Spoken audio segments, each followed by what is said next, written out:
We're going to take a trip down memory lane today. I started the idea of Calexit in 2012 with the book California's Next Century. The first article ever talking about California being independent was by Tom Elias in 2013 about my book California's Next Century. And around that time, I was also doing educational videos to try to get the idea out because we hadn't yet had Sovereign California and Yes California's organizations. So this was me on my own, trying to do my best to get the facts out about California, let people know this is important and we should care. I'd worked with Sam Chaney, who's been involved in the movement for a long time. It's a very old historic video, very pleased to show it to you. Very old. This is before Sovereign California. This is before Yes California. We didn't even really have an organization up yet.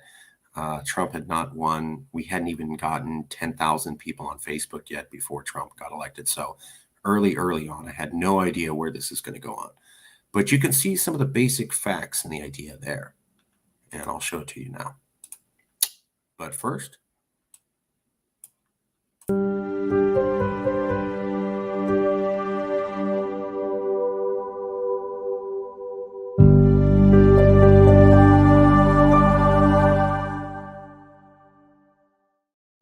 all right, let's take a look down memory lane.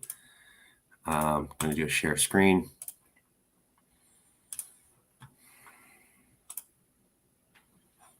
Make sure that's showing. Yep. Okay. Here we go. Old video. Way before the groups got started talking about why we should Calexit or be more independent.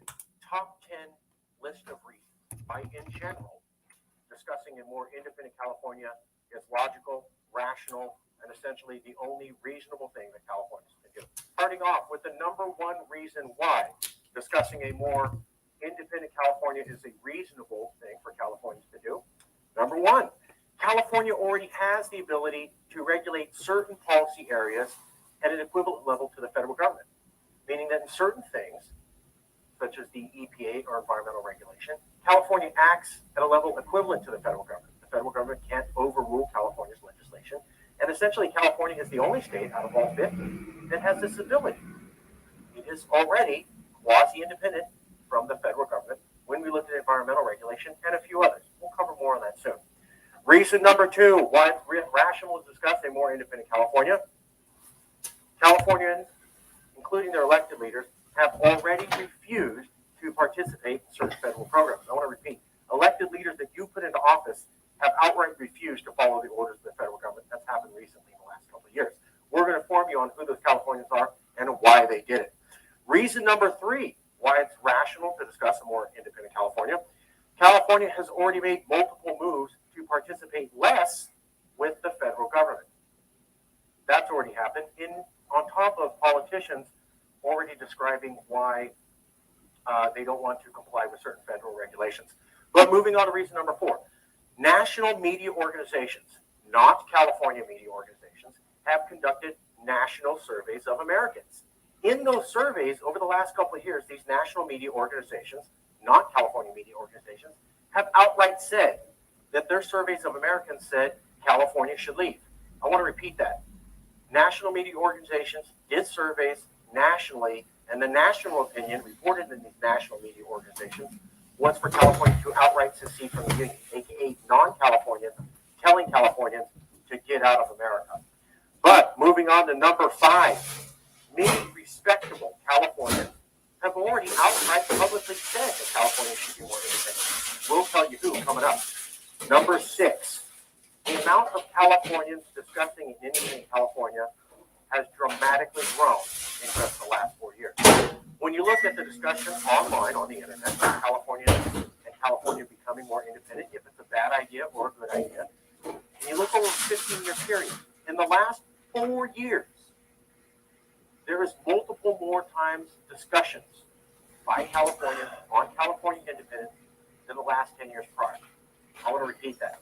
In the last 4 years, the conversation online of Californians becoming independent by Californians has dramatically heated up than the entire decade prior. Moving on to number seven. The fact is that California essentially has the worst of all types of infrastructure in all of the United States, according to the federal government, and it's been that way for years. Now, point number 7 relates to a couple of the other points, which we're going to cover. But basically, take point number 7, that California has the worst of all types of infrastructure, roads, dams, seaports, airports, levees, federal buildings, etc. According to federal government ratings, in comparison to all 49 other states. And then added to this fact, number 8, that for the last 30 years, 3 decades, a long time. Some people call that 2 generations or 1 generation. California, you have paid more into the national pot through your federal income tax than you ever received.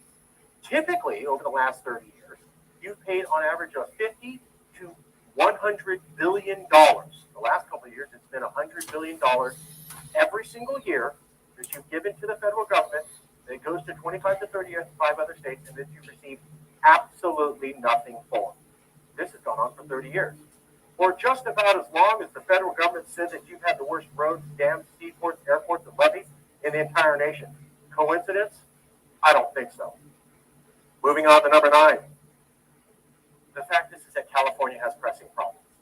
And that in the federal system, it's supposed to be able to go to the federal government and have its grievances at least listened. On multiple occasions, serious issues for Californians have been outright ignored by the federal government, proving that the federal system isn't that great for dealing with California's most essential issues. And finally, the top 10, the 10th reason of the top 10 list of why discussing a more independent California is rational, reasonable, logical, and needs to happen right now, is that the national opinion by Americans from 49 other states of California is so horrible and ugly and has gone on for so long that they essentially don't view California as fellow Americans. Okay. Well, you saw it all. So a lot of those facts are still there. California is still a donor state. Americans still don't like California. We still have the worst infrastructure.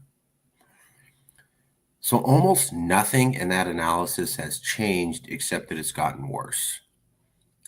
Initially, I was pointing out how California legislators were pushing back against federal regulations in a little bit and in key specific areas. Now that's become commonplace. So the only difference between that analysis and now is that the willingness of California legislatures to push back on federal regulations and nullify federal law has only massively increased since that. I think far beyond what I ever expected at that time when I made that video.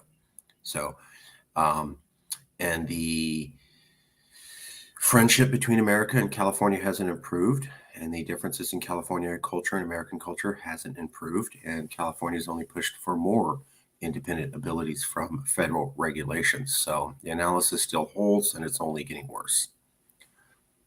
I'll leave it there. Okay.